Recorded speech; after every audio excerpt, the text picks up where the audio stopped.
তাহলে বোঝা যাচ্ছে আমরা হচ্ছে ব্যাপক সাড়া পাইছি, মানে আমরা হচ্ছে ব্যাপক সাড়া মানে কি বলা যায় সাকসেসফুল। আরে কি বলেন ভাই, সাড়া মানে মহা সাড়া বলতে পারেন।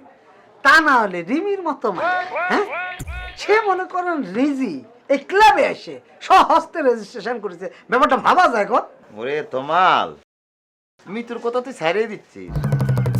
এই এই এই এই যে তোরা যে মিতু আর রিমি নিয়ে আসিস, এই প্রতিযোগিতায় শুধু কি রিমি আর মিতু আছে নাকি? এখানে কিন্তু অনেক প্রতিযোগী আছে, সবাইকে নিয়ে ভাবতে হবে, সবাই কিন্তু সমান। এই যে গ্রুমিং করাতে হবে, ট্রেনিং করাতে হবে, এই ট্রেনিংটা করাবে কিনা? আচ্ছা কি নিয়ে আলোচনা হচ্ছিল বাচ্চা, একটু খুলে বলো তো। এই যে সুন্দরীরা আসছে, এদের ট্রেনিং করাতে হবে না, গ্রুমিং করাতে হবে না, এই ট্রেনিংটা করাবেটা কিনা?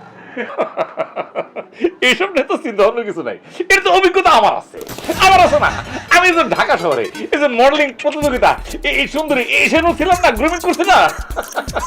কি হয়েছে ভাই, আমি ঠিক বুঝলাম না। আচ্ছা পুলক ভাই, আপনি কি ওই সুন্দরী প্রতিযোগিতায় নিজেই একজন প্রতিযোগী ছিলেন, যোগ দিয়েছেন?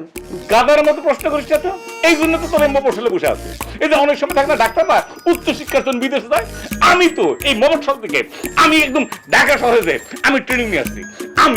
আমি তো অনেক বড় বড় মডেলের ওখানে মডেলিং ট্রেনিং করে আসছি না। না না, ওই তা তো আমরা তো ওই এলাকার সবাই জানে তো, আপনি তো সর্ষের তেলের অ্যাড করতে গেছিলেন, তাই না? তারপরে আপনার বাদ দিয়ে আরেকজনের নিয়েছি, এটা তো আমরা জানি। থাবড়া দাঁত ফেলে দেবো, যা জানোস না উল্টা পাল্টা কথাবার্তা কবি না।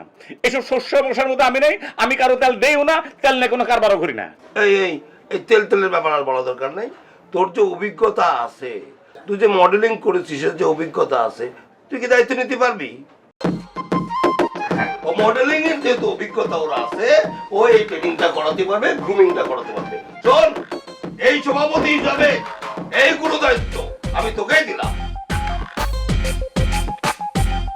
ওরা এত করে অনুরোধ করলো যে এখন যদি অংশগ্রহণটা না করে ওরা মনে কষ্ট পাচ্ছে, তাই অংশগ্রহণ করে। আরে আমারও তো একই অবস্থা, এমন নাছরবান্দার মতো পিছু লেগেছিল। পরে ভাবলাম যে কি আর হবে, যাই। আর আমরা তো এই এলাকাতেই থাকি, আর ওরা তো আমাদের মতো সুন্দরী মেয়েদের কথা চিন্তা করে এই প্রতিযোগিতার আয়োজন করেছে। এখন আমরা যদি অংশগ্রহণ না করি তাতে কোনো খারাপ দেখে না বল?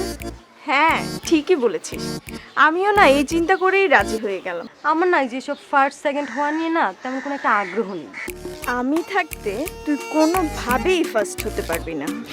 আমি আমার ফার্স্ট হওয়া কনফার্ম করেই এই প্রতিযোগিতায় নাম লিখিয়েছি। এই কালকে তো আসতে বললো, গ্রুমিং আছে, আসবি না? দেখি যদি মন ভালো থাকে তাহলে আসতেও পারি।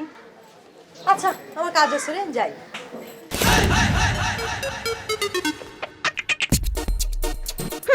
তুই না আসলেই আমি খুশি।